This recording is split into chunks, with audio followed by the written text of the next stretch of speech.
The southern zone. This zone consists of that part of southern India which falls south of the river Krishna, stretching from Wayanad to Cape Comorin, Andhra Pradesh, Karnataka, Coorg, Travancore, Cochin, Tamil Nadu, etc. are included in this zone. Beginning from the northeast of this zone, the Chenchu occupy the area of Nallai Malai hills across the Krishna and into the erstwhile Hyderabad state. Along the western ghats from the Loranga of the south, Kanara, the Yeruva and the Toda lives on the lower slopes of the Coorg hills, while the Irula, Paniyan and the Kurumba inhabit Wayanad area. The most primitive of Indian aboriginals such as Kadar, Kanikkar, Malvadan, Mala Kuravan, etc. inhabit the dense forest along the ranges of Cochin and Travancore. They are also included among some of the most economically backward communities of the world, except Toda, Badaga, and Kota, who live in Nilgiri Hills. Most of the tribal groups of this zone depend upon hunting and fishing for food gathering. Although Guha has not included the inhabitants of Andaman and Nicobar Islands in any of these zones and has skipped their description, yet these tribal people may be said to constitute a fourth zone. The main tribes living in this zone are the Jarwa, Ong, North Sentinelese, Andamanis and Nicobari. Thus separated from the main body of India's primitive tribes, they are ethnically close to the southern और south Indian tribes. दक्षिणी मंडल। इस मंडल में दक्षिणी भारत का वह भाग आता है जो कृष्णा नदी के दक्षिण में है तथा जो वायनाड से केप कैमोरिन तक फैला हुआ है। आंध्र प्रदेश, कर्नाटक, कुर्ग, त्रावणकोर, कोचीन, तमिलनाडु आदि इस मंडल में सम्मिलित हैं। इस मंडल के उत्तर पूर्व से प्रारंभ करके चेंचू कृष्णा के उस पार नल्ला मलाई पहाड़ियों के क्षेत्र तथा पूर्ववर्ती हैदराबाद राज्य में बसे हुए। दक्षिण कनारा के लोरागा से पश्चिमी घाटों के साथ साथ यरुवा और टोडा कूर्म पहाड़ियों के निचले ढलान पर रहते हैं। हालांकि इरुला, पानियान तथा करूम्बा वायनाड क्षेत्र में बसते हैं। भारतीय जनजातियों में सबसे आदिम जैसे कडार, कनिक्कर, मालवदिन, मलाकुखन आदि कोचीन और त्रावणकोर के घने जंगलों में बसते हैं। वे विश्व के आर्थिक दृष्टि से सबसे अधिक पिछड़े लोगों में सम्मिलित हैं, किंतु उपरोक्त कथन के कुछ अपवाद भी हैं, जैसे टोडा, बदागा तथा कोटा जो नीलगिरी पहाड़ियों में रहते हैं। इस क्षेत्र के अधिकांश जनसमूह अपने भोजन संग्रह के लिए आखेट और मछली पकड़ने पर निर्भर रहते हैं। यद्यपि गुहा ने अंडमान और निकोबार के निवासियों को इन मंडलों में भी सम्मिलित नहीं किया है, तथापि इन जनजाति लोगों को चतुर्थ मंडल की संरचना करने वाला कहा जाता है। इस मंडल में रहने वाली मुख्य जातियां हैं जारवा, ओंग, उत्तरी सेंटनलीज, अंडमानी, शॉम्पेन और निकोबारी। यद्यपि ये भारतीय जनजातियों की मुख्य धारा से अलग हैं, फिर भी दक्षिण भारतीय जनजातियों से सजातीय दृष्टि से अधिक निकट हैं। अब हम करेंगे linguistic classification. What is linguistic classification? At present people of India may be divided into 4 speech families, viz. The Indo-European Aryan, the Dravidian, the Austric, that is Kolar Munda, and the Tibeto-Chinese Sino-Tibetan. D.N. Mazumdar 1955 opines that so far as the tribal people are concerned, the Aryan speech comes into the picture only as a consequence of cultural contact, since almost all of our tribal people have pre-Aryan or non-Aryan racial affinities and origins. Most of the scholars, therefore, are of the view that the tribal people of India may be classified chiefly into 3 speech families. First is Dravidian, second is Austric, third is Tibeto-Chinese. The tribal people speaking the languages falling under Dravidian speech family inhabit The middle and southern India. The most developed languages of Dravidian family are Tamil, Telugu, Kannada, and Malayalam.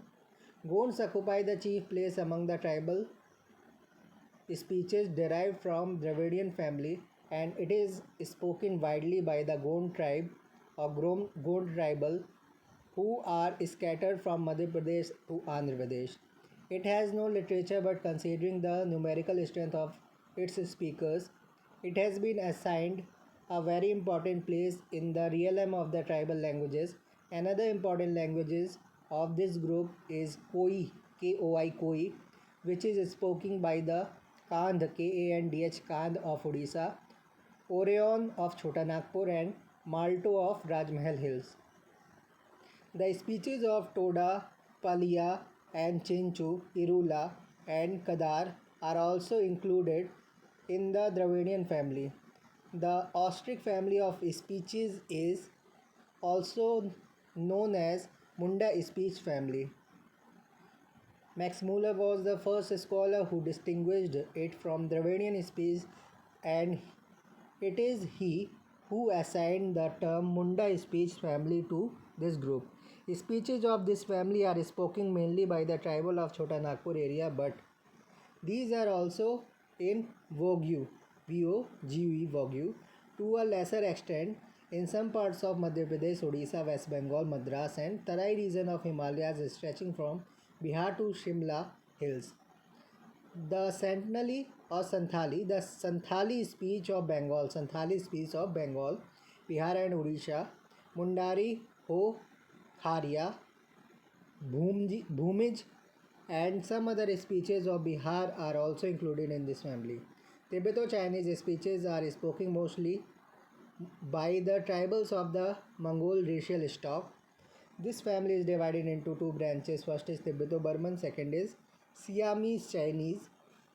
The tribal of Assam, Meghalaya, and other parts of the northeast India speak one or the other speech of this family. भाषाई वर्गीकरण की बात करें तो वर्तमान समय में भारत के लोगों को 4 विभिन्न भाषाई परिवारों में विभाजित किया जा सकता है। इनके नाम है भारतीय यूरोपीय, जिनको आर्य कहते हैं, द्रविड़, फिर ऑस्ट्रिक में कोलोर, मुंडा आते हैं, तथा तिब्बत चीनी, जिसमें चीनी तिब्बती आते हैं। डॉक्टर डी एन मजूमदार 1955 का मत है, जहाँ तक जनजातीय लोगों का संबंध है, आर्य भाषा केवल सांस्कृतिक संपर्क के फलस्वरूप सामने आती है, क्योंकि हमारे लगभग सभी जनजातीय लोगों का संबंध पूर्व आर्य तथा अनार्य प्रजातियों तथा उद्भव से है।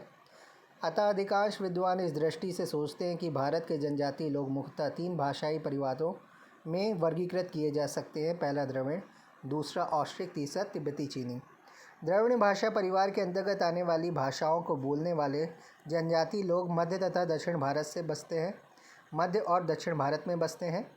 द्रविड़ परिवार की सर्वाधिक विकसित भाषाएं तमिल, तेलुगु, कन्नड़ और मलयालम हैं। गोंड द्रविड़ परिवार में बोली जाने वाली जनजातीय बोलियों में प्रमुख स्थान रखती है तथा यह गोंड जनजाति द्वारा जो मध्य प्रदेश से आंध्र प्रदेश तक फैली है, विस्तार के साथ बोली जाती है।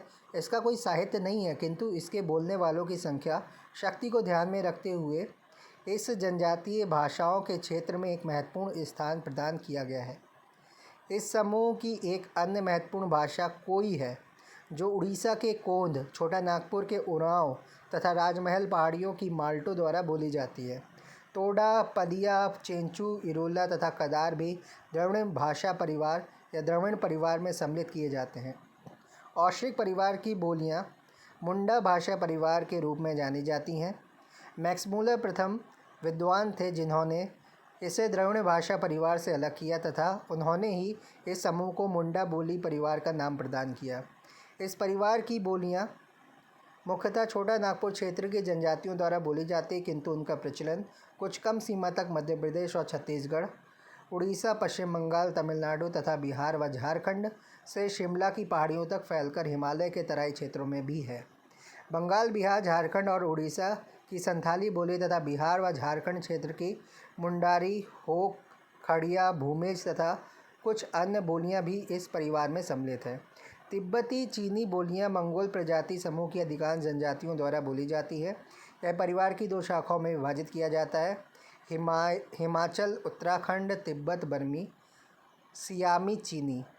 असम, मेघालय तथा उत्तर पूर्वी भारत के अन्य भागों की जनजातियां इस परिवार की एक न एक बोली बोलती हैं। नेक्स्ट इज एथनिक और racial classification. D.N. Mazumdar 1955 has very rightly described the complexity of the problem of classifying the tribal people of India on the basis of racial affinities when he says that fixing the racial origins or affinities of the tribal communities of India is one of the most complicated tasks that has had to be faced by the Indian anthropologist. There is practically no direct evidence of those ethnic stocks who inhabited different parts of India in prehistoric times. The available knowledge about the racial composition of the India in historic times is equally scanty. Therefore, all historical reconstructions regarding the racial history of India have to be based on conjecture. The first scientific racial classification of India was attempted by Sir Herbert Risley. He published his findings in 1915 in his book The Peoples of India. He classifies the entire Indian population into 7 racial types. First is Turco-Iranian, second Indo-Aryan, third Scytho-Dravidian, fourth Aryo-Dravidian, fifth Mongolo-Dravidian, sixth Mongoloid, seventh Dravidian. These 7 types may be reduced to 3 basic types, viz. The Dravidian, the Mongolian and the Indo-Aryan. Significantly, he gave no separate classificatory scheme for the Aboriginal of India. The latest attempt at racial classification of Indian people are those made by Hutton, Guha and Mazumdar. Guha lists 6 main races with 9 subtypes. First is Negrito first. Second is the Proto-Australoid. Third, the Mongoloid, which covers Paleo-Mongolites, in which A is long-headed, B is broad-headed. Next is the Mediterranean, which covers 3. First is Paleo-Mediterranean, second is Mediterranean, third is Oriental type. Fifth one is the Western Brachycephalus. First is Alpinoid, second is Dinaric, third is Armenoid. Last one, the Nordic. The ancestry of the present tribal population of India is traced chiefly to the first 3 types, Negrito, Proto-Australoid and the Mongoloid.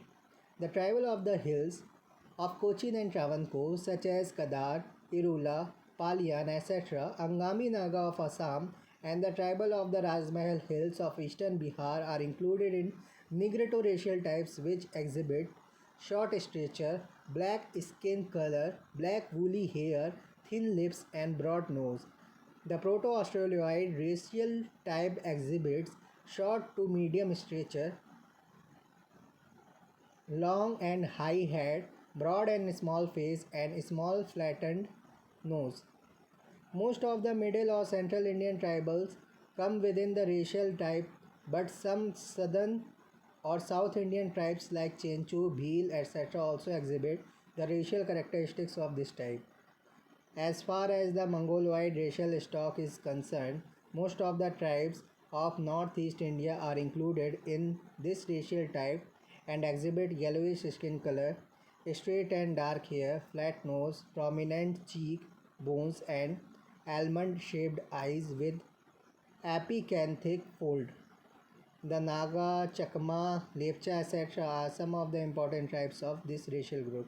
Despite the above mentioned scheme of racial classification, racially the tribes of India cannot be put strictly under any particular type or category. India having been the melting pot of races, Mazumdar, Ibid, the generalized types referred to above do not account for all the tribes. Thus, the Todas of Nilgiri Hills, for just an example, are without the racial label as yet. Serological and linguistic researches are being conducted, but these have yet to reveal any new aspect of racial composition of tribal India. प्रजाति वर्गीकरण की बात करें तो D.N. Majumdar 1955 ने प्रजाति लक्षणों के आधार पर भारत की जनजातीय जनसंख्या का वर्गीकरण करने की समस्या को जटिल बताया है। वह कहते हैं कि भारत के जनजातीय समुदायों के प्रजाति मूल अथवा सादृश्यों को निश्चित करना अत्यंत जटिल प्रश्नों में से एक है, जिसका सामना भारतीय मानवशास्त्रियों को करना पड़ेगा। उन सजातीय समूहों के संबंध का कोई प्रत्यक्ष प्रमाण नहीं है जो प्रागैतिहासिक काल में भारत के विभिन्न भागों में वास करते थे। ऐतिहासिक काल में भारत के प्रजातीय संगठन के विषय में प्राप्त ज्ञान कम है, अतः भारत के प्रजातीय इतिहास के संबंध में समस्त ऐतिहासिक पुनर्रचना को काफ़ी हद तक अटकलों पर निर्भर रहना पड़ेगा। भारत में प्रथम प्रजाति वर्गीकरण का प्रयास सर हर्बर्ट ड्रिज़ले द्वारा किया गया था। इन्होंने अपनी खोजों को पीपल्स ऑफ इंडिया नामक पुस्तक में 1916 में प्रकाशित कराया। वह समस्त भारतीय जनसंख्या को 7 प्रजातीय प्रकारों में वर्गीकृत करते हैं। पहला है तुर्को ईरानी, जिसको टर्को ईरानियन कहते हैं। सेकंड इज़ भारतीय Indo Aryan. Third is Scytho Dravid, Scytho Dravidian. Fourth is Arya Dravid. Fifth is Mongol Dravid. Sixth is Mongoloid और मंगोली। सेवन्थ इज़ द्रविड़ और द्रविड़ियन। इन 7 प्रकारों को 3 आधारभूत प्रकारों द्रविड़, मंगोल और भारतीय आर्य में सरलीकृत किया जा सकता है। उल्लेखनीय है कि उन्होंने भारत के आदिवासियों और जनजातियों के लिए कोई पृथक वर्गीकरण योजना प्रदान नहीं की। हट्टन, गुहा और मजूमदार द्वारा सुझाए गए वर्गीकरण भारतीय लोगों के प्रजातीय वर्गीकरण के क्षेत्र में नवीनतम है। गुहा 6 प्रमुख प्रजातियों की सूची प्रस्तुत करते हैं, जिनमें 9 उप प्रकार हैं। तो 6 प्रजाति गुहा ने बताई है। पहले Negrito, second is proto Australoid, third is the Mongoloid, fourth Mediterranean, fifth is western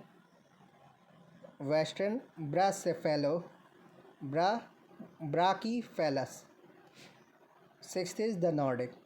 तो निग्रेटो है सबसे पहला, फिर है आर्द्र ऑस्ट्रेलियाइड, द प्रोटो ऑस्ट्रेलियाइड कहलाता है। Third is Mongol, the Mongoloid. इसमें पहला है पुरा मंगोल, पैलियो मंगोल्स, लंबे सिर वाले लॉन्ग हेडेड, चौड़े सिर वाले ब्रॉड हेडेड। फिर आता है चौथा भूमध्य सागरी, द मेडिटेरेनियन।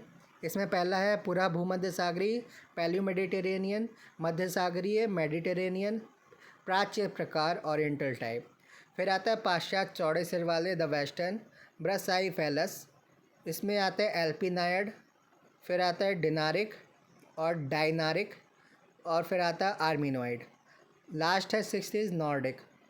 भारत की जनजातीय जनसंख्या का वंश क्रमिका मुख्यतः प्रथम 3 प्रकार में ढूंढी जाती है। कोचीन और त्रावणकोर की पहाड़ियों की जनजातियां जैसे कादर, एरुला, पलियन आदि, असम के अंगामी नागा तथा झारखंड की राजमहल की पहाड़ियों की जनजातियां निग्रेटो प्रजाति प्रकार में सम्मिलित हैं, जिनका कद छोटा है, त्वचा का रंग काला है, काले सख्त बाल है, पतले होठ तथा नाक चौड़ी होती है। आद्य ऑस्ट्रेलियाइड प्रजाति प्रकार के लोगों का छोटे से मध्यम कद, लंबा तथा ऊंचा सिर, चौड़ा तथा छोटा चेहरा और छोटी चपटी नाक होती है। मध्य अथवा केंद्रीय भारत की अधिकांश जनजातियां इस प्रजाति प्रकार में आती हैं, किंतु कुछ दक्षिण भारतीय जनजातियां जैसे चेंचू, भील आदि भी इस प्रकार की प्रजातीय विशेषताओं को प्रदर्शित करते हैं। जहाँ तक मंगोल प्रजातीय समूह का संबंध है, उत्तर पूर्वी भारत की अधिकांश जनजातियाँ इस प्रजाति प्रकार में सम्मिलित हैं तथा पीले रंग की त्वचा वाली होती हैं। उनके बाल सीधे तथा काले, चपटी नाक, गाल में उन्नत हड्डियाँ और अधिनेत्र वाली एपिकैंथिक सहित बादाम के आकार जैसी आँखें होती हैं। नागा, चकमा, लेप्चा आदि इस प्रजाति समूह की कुछ महत्वपूर्ण जनजातियाँ हैं। प्रजातियों का घुर्रा, जिसको हम कहते हैं मेल्टिंग पॉट, तो प्रजातियों का घुर्रा होने के कारण प्रजाति वर्गीकरण की उपरोक्त योजना के बावजूद प्रजाति दृष्टि से भारत की जनजातियां किसी एक विशिष्ट प्रकार की अथवा क्षेत्र के अंतर्गत नहीं रखी जा सकती। ऊपर संदर्भित सामान्यीकृत प्रकार सभी प्रकार की जनजातियों का पूर्ण विवरण प्रस्तुत नहीं करते। इस प्रकार नीलगिरी पहाड़ियों के टोडा एक उदाहरण के रूप में अब तक बिना किसी प्रजातीय नाम पत्र के हैं। सीरम तथा भाषा का शोध किए जा रहे हैं, किंतु इसके द्वारा जनजातीय भारत की प्रजातीय संरचना के किसी नए पक्ष का प्रकट होना शेष है।